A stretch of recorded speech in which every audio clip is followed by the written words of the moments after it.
اعوذ باللہ من الشیطان الرجیم بسم اللہ الرحمن الرحیم۔ اب چوتھا، بڑے خطرناک معاملات آ رہے ہیں، ذرا توجہ سے سنیے۔ یا ایھا الذین آمنوا ان من ازواجکم واولادکم عدوا لکم فاحذروہم۔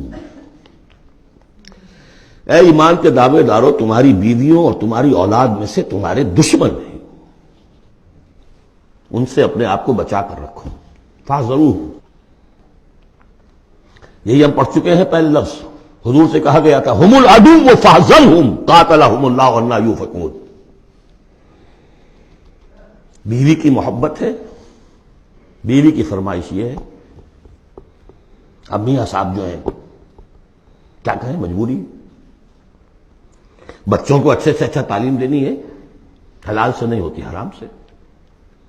گھر بار چھوڑو، ملک چھوڑو، جاؤ باہر، بوڑھے ماں باپ مر رہے، پانی دینے والا کوئی نہیں، اور ڈالر اور پیٹرول ڈالر کمانے کے لیے بیٹے گئے ہوئے باہر۔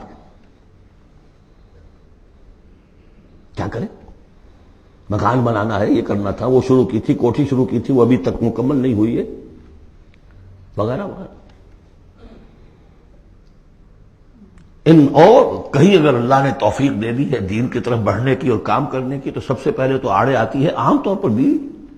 دماغ خراب ہوا آپ کا، وہ بھی تو بڑا دیندار ہے، آپ سے زیادہ لمبی داڑھی ہے اس کے، وہ تو ساری رشوتیں بھی لیتا ہے اور یہ بھی کرتا ہے وہ بھی کرتا ہے، آپ ہی بڑے دیندار بن کر آ گئے۔ ناشتے پہلے ہوتے تھے پراٹھوں کے اور انڈوں کے، اور اب مل رہی ہے سوکھی روٹی، ظاہر بات ریزنٹمنٹ تو ہوگی۔ ان من ازواجکم واولادکم عدوا لکم فاحذروہم، یہ بالکل الٹی باتیں ہیں ہمارے تصورات کے بالکل برعکس۔ انقلابی تحریک کے اعتبار سے 100% ہر چیز فٹ بیٹھتی ہے، وہ تصور نہ ہو تو یہ ساری باتیں جو ہیں یہ ایسی منتشر ہو جاتی ہیں، انمل بے جوڑ سی ہیں۔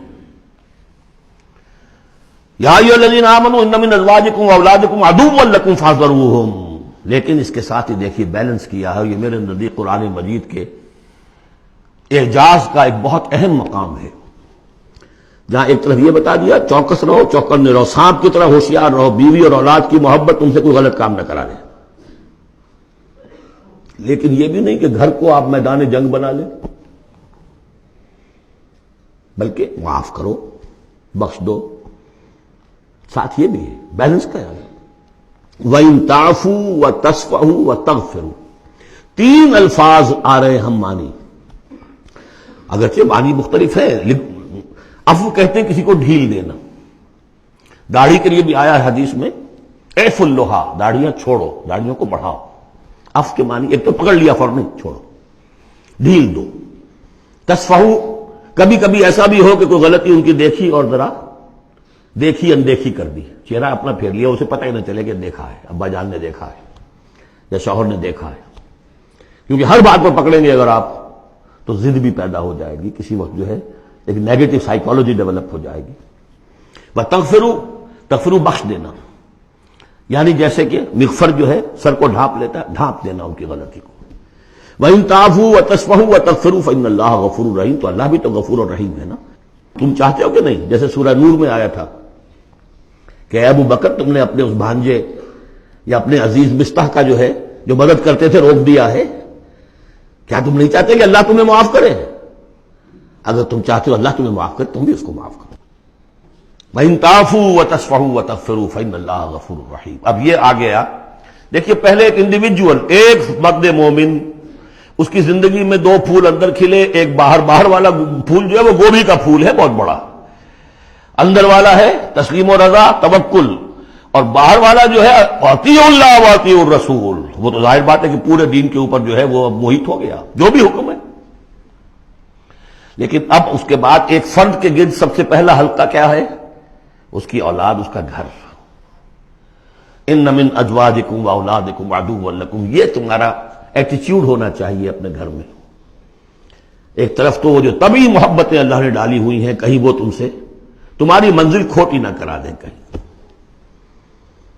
دین کے راستے پر بڑھنے سے رکاوٹ نہ بن جائے، ہوشیار ہو، فاحذروہم، ان سے بچو۔ لیکن ساتھ ہی ہے کہ گھر کی فضا کے اندر عفو، درگزر۔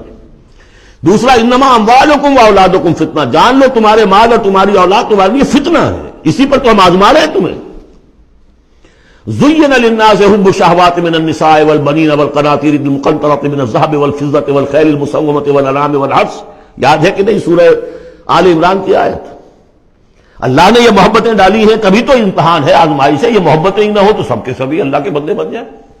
دیکھنا تو یہی ہے کہ تم کس کس چیز کو، کس کس ریزسٹنس کو، کس کس ہرڈل کو عبور کر کے آ سکتے ہو ہمارے پاس. انہی پتھروں پہ ہو کر اگر آ سکو تو آؤ. میرے گھر کے راستے میں کوئی کہکشاں نہیں ہے. جنت جو ہے وہ بہت ناپسندیدہ چیزوں سے گھیر دی گئی ہے. تو یہ اموال اولاد یہ تمہارے لیے فتنہ ہے. جانچے جا رہے. اولاد کو کیا بنانے کی فکر کی تھی تم نے؟ بندہ مومن بنانے کی فکر کی تھی یا ایک پیسہ کمانے والی مشین بنانے کی فکر کی تھی؟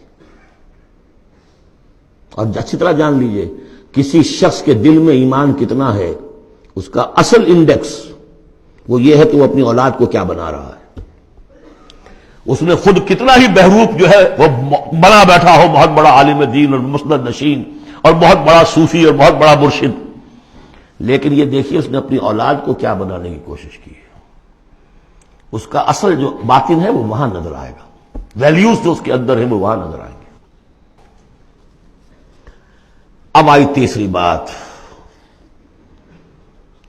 انما اموالکم واولادکم فتنہ واللہ عندہ اجر عظیم. اللہ ہی کے پاس اجر عظیم ہے. اولاد سے بھی تم یہ نہ سمجھنا کہ تمہارے بڑھاپے کا سہارا بن جائے گا، یہ بھی کچھ پتہ نہیں. کیا پتہ یہی اولاد بڑھاپے میں ٹھوکریں بھی مارے. ٹھوکریں اگر پاؤں سے نہیں ماریں گے زبان سے ماریں گے. سینہ تان کر کھڑے ہو کر کہیں گے، باتیں کریں گے، ابا جان کیا آپ باتیں کرتے ہیں، دقیہ دوسری باتیں آپ کرتے ہیں، زمانہ بدل گیا، آپ کو کیا معلوم. صدق اللہ العظیم.